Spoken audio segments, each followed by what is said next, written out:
रही है। फिलहाल सबसे बड़ा फ्रंट है पश्चिम एशिया का ईरान फ्रंट और दूसरा फ्रंट है यूरोप का यूक्रेन फ्रंट और दोनों जगह एक खतरा कॉमन है, डर्टी बम का खतरा। क्योंकि आज युद्ध सिर्फ गोला बारूद मिसाइलों से नहीं लड़ा जाता, आज इलेक्ट्रॉनिक वॉरफेयर, साइबर वॉरफेयर के अलावा एक ऐसा वॉरफेयर है जिससे दुनिया दशकों पहले भी घबराती थी और आज भी घबराती है, जो न्यूक्लियर बम से अधिक खतरनाक और खौफनाक है। यह है साइकोलॉजिकल वॉरफेयर, जो कि न्यूक्लियर बम के मसाले से तैयार होता है और फिलहाल ईरान में जारी जंग में इसका खतरा महसूस किया जा रहा है।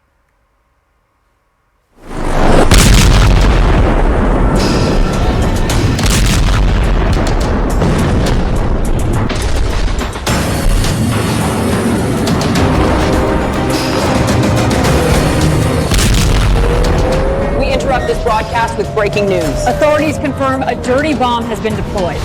This is an emergency alert. Seek shelter now.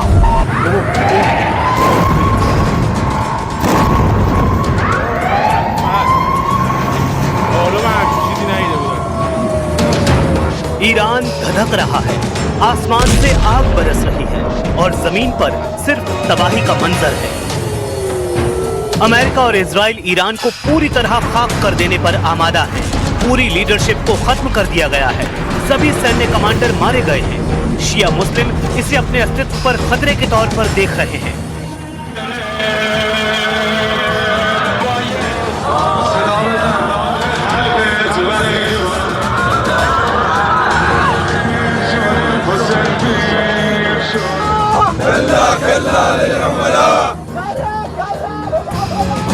Iran फिलहाल लड़ रहा है, लेकिन उसके भी हथियारों का गोदाम खाली हो रहा है। अगर यूक्रेन की तरह ईरान की मदद करने के लिए कोई सुपर पावर साथ नहीं आता, तो ईरान क्या करेगा? क्या करेंगे ईरान के शिया मुस्लिम?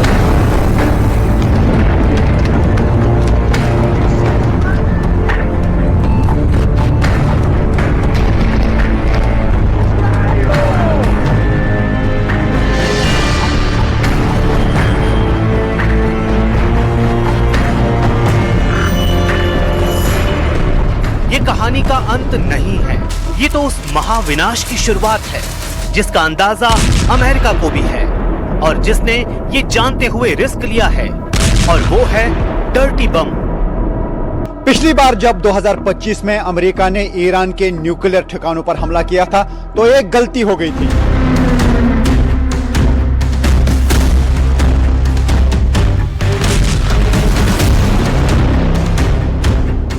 पेंटागन की रिपोर्ट कहती है कि हमले से ठीक पहले फोर्डो साइट से 400 किलो यूरेनियम, जी हां 60% शुद्धता वाला 400 किलो यूरेनियम वहां से निकाल लिया गया था। ये इतना बारूद है जिससे एक दो नहीं बल्कि पूरे 9 परमाणु बम बनाए जा सकते हैं। 60% एनरिच्ड यूरेनियम हथियार बनाने के लिए काफी बेहतर मटेरियल है। हालांकि ईरान अभी भी एक पूरी तरह से काम करने वाले असली वॉरहेड को बनाने से काफी दूर है।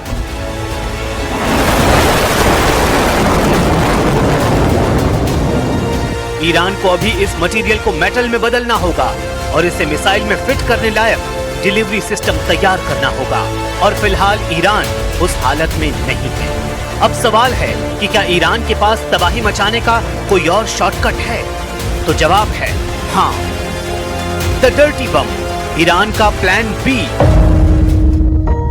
एक ऐसा शॉर्टकट जो असली परमाणु बम से भी ज्यादा खौफनाक है। इसे कहते हैं डर्टी बम, और एक्सपर्ट्स चेतावनी दे रहे हैं कि फोर्डो और नतांज के तबाह होने और उस पर हो रहे लगातार हमलों के बावजूद ईरान के पास अब भी वो तकनीकी ताकत मौजूद है जिससे वो किसी भी वक्त एक डर्टी बम तैयार कर सकता है।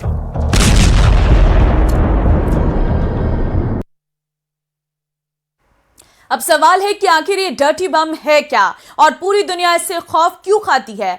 साथ में सवाल ये भी कि क्या ईरान वो डर्टी बम बनाने वाला है या बना चुका है, और क्या डर्टी बम का वो बटन दबने वाला है? क्या ईरान का नेतृत्व अपने ही देश को राख में बदलने का वो खौफनाक फैसला लेगा?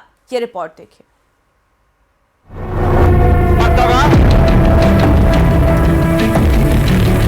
जिला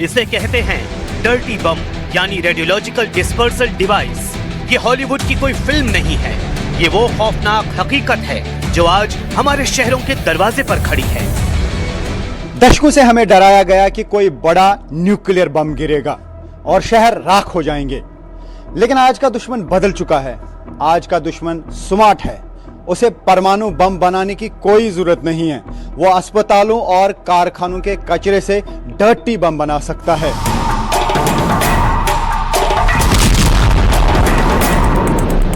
परमाणु बम फटा तो महाविनाश हो सकता है, एक ही बार में लाखों लोगों की मौत। लेकिन डर्टी बम कोई वेपन ऑफ मास डिस्ट्रक्शन यानी महाविनाश का हथियार नहीं है, बल्कि ये वेपन ऑफ मास डिस्ट्रप्शन यानी महातबाही और खौफ का हथियार है। इसका मकसद आपकी जान लेना नहीं, आपके दिमाग को दहशत से भर देना है, आपके सिस्टम को पैरालाइज कर देना है।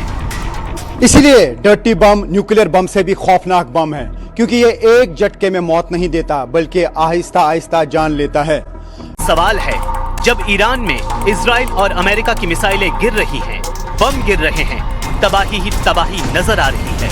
परमाणु ठिकानों को इससे पहले तबाह किया जा चुका है, फिर ईरान डर्टी बम कैसे बना सकता है? अमेरिका ने जब बंकर बस्टर बम से यूरेनियम एनरिचमेंट सेंटर्स को निशाना बनाया था, तब ईरान में पहले ऐसे दर्जनों अंडरग्राउंड लैब्स और खुफिया गोदाम सुरक्षित रह गए थे, जहां डर्टी बम बनाने का पूरा सामान सुरक्षित रखा गया था। ईरान को डर्टी बम बनाने के लिए किसी एडवांस न्यूक्लियर रिएक्टर की जरूरत नहीं है। वो अपने आम मेडिकल और इंडस्ट्रियल इंफ्रास्ट्रक्चर से कोबाल्ट 60 या सीजियम 137 जैसे आइसोटोप बना सकता है, और ये डर्टी बम बनाने के लिए काफी है। कई जानकार इस पर एक मत हैं कि ईरान ऐसा बम बना तो सकता है, लेकिन उसका इस्तेमाल करना तेहरान के लिए स्ट्रेटेजिक सुसाइड यानी कूटनीतिक आत्महत्या साबित होगी। और परमाणु अप्रसार से जुड़े एक्सपर्ट बताते हैं कि जिस तरह से ईरान ने छिपकर यूरेनियम को संवर्धित किया, उसे डर्टी बम में इस्तेमाल करना बर्बादी होगी। हालांकि अमेरिका ने ईरान के लिए यह सूरत तैयार कर दी है। अमेरिका और इसराइल ने डिप्लोमेसी के रास्ते बंद कर दिए हैं। टॉप लीडरशिप को निशाना बनाने और सैन्य कमांडर्स की हत्या कर देने से उन्होंने ईरान के सामने अब अंतिम विकल्प ही छोड़ा है, और वो ऐसे में ईरान के बचे हुए यूरेनियम को डर्टी बम में इस्तेमाल कर सकते हैं। वैसे इस बम से मनोवैज्ञानिक दहशत के अलावा कोई भी बड़ा मिलिट्री फायदा नहीं मिलता। डर्टी बम से कोई सैन्य बेस नहीं उड़ता, कोई सेना नहीं हारती। ये सिर्फ लोगों के खिलाफ या दूसरे विद्रोही गुट किसी भी देश पर डर्टी बम का हमला करवा सकते हैं, और ऐसा करना सारे नियमों की रेड लाइन पार करना होगा।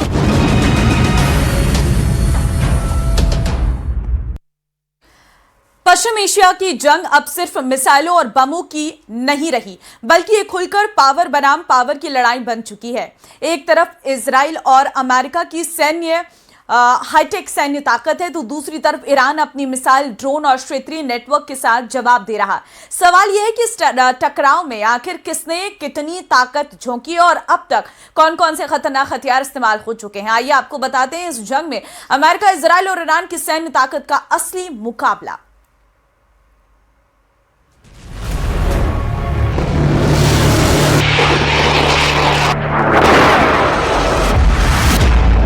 महायुद्ध में पावर वर्सेस पावर का खेल, खतरनाक वॉर मशीन से दहला जंग का मैदान। पश्चिम एशिया के लिए चुनौती बना घातक बारूद। महायुद्ध की इस तपिश के बीच अमेरिका और इजराइल ने अपनी सबसे आधुनिक सैन्य ताकत झोंक रखी। अमेरिकी नौसेना का super career USS Gerald R Ford इस समय क्षेत्र में तैनात है, जिसे दुनिया का सबसे ताकतवर एयरक्राफ्ट कैरियर माना जाता है। इस जहाज से F-18 फाइटर जेट और अत्याधुनिक मिसाइल सिस्टम ऑपरेट किए जा सकते हैं। इजराइल ने भी अपने advance air defence system Iron Dome और डेविड स्लिंग को पूरी तरह एक्टिव कर रखा है। इसके अलावा अमेरिकी terminal high altitude area defence यानी थार्ड सिस्टम भी तैनात है, जो लंबी दूरी की बैलिस्टिक मिसाइलों को हवा में ही नष्ट करने के लिए बनाया गया है। यानी अमेरिका इजराइल इस जंग में अपनी सबसे हाईटेक डिफेंस और ऑफेंस क्षमता का इस्तेमाल कर रहे हैं। दूसरी तरफ ईरान भी अपनी मिसाइल और ड्रोन क्षमता के साथ पूरी ताकत झोंकता दिखाई दे रहा है। ईरान ने इस जंग के दौरान कई बार लंबी दूरी की बैलिस्टिक मिसाइलें दागने का दावा किया है, जिनमें खुर्रम शहर 4 और खैबर शेकन जैसी मिसाइलों का जिक्र किया गया। इन मिसाइलों की रेंज लगभग 2000 किलोमीटर तक बताई जाती है। इसी फहरिस्त में फत्ताह हाइपरसोनिक मिसाइल भी शामिल है। इसके अलावा ईरान ने बड़ी संख्या में कामिकाजे ड्रोन भी इस्तेमाल किए हैं, जिन्हें सस्ते लेकिन बेहद खतरनाक हथियार माना जाता है। इन ड्रोन हमलों का मकसद दुश्मन के एयर डिफेंस सिस्टम को थकाना और उसके बाद मिसाइलों से हमला करना होता है। यही वजह है कि इस जंग में मिसाइल और ड्रोन का कॉम्बिनेशन लगातार दिखाई दे रहा है। इस जंग में सिर्फ मिसाइल और ड्रोन ही नहीं, बल्कि हाई प्रिसिशन हथियारों का भी इस्तेमाल हो रहा है। अमेरिका और इजराइल के पास ऐसे बम और मिसाइलें हैं जो सटीक निशाना लगाने के लिए जानी जाती हैं। रिपोर्ट के मुताबिक भारी बमों का इस्तेमाल भी किया गया, जिनका वजन 2000 पाउंड तक हो सकता है। दूसरी तरफ ईरान ने भी अपने मिसाइल वॉरहेड में अलग अलग तरह की तकनीकें इस्तेमाल करने का दावा किया है, जिनमें क्लस्टर वॉरहेड जैसी क्षमताओं का जिक्र आता है। इन हथियारों का असर बड़े इलाके में देखा जा सकता है, यानी इस टकराव में दोनों पक्ष ऐसे हथियार इस्तेमाल कर रहे हैं जिनका असर सिर्फ सैन्य ठिकानों तक सीमित नहीं रहता, बल्कि पूरे इलाके को प्रभावित कर सकता है। यही वजह है कि इस टकराव को सिर्फ एक क्षेत्रीय जंग नहीं, बल्कि ताकत की सीधी टक्कर माना जा रहा है।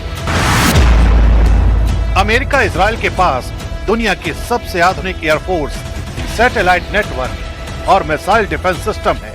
वहीं ईरान के पास बड़ी संख्या में बैलिस्टिक मिसाइलें, ड्रोन और क्षेत्रीय सहयोगी समूहों का नेटवर्क मौजूद है।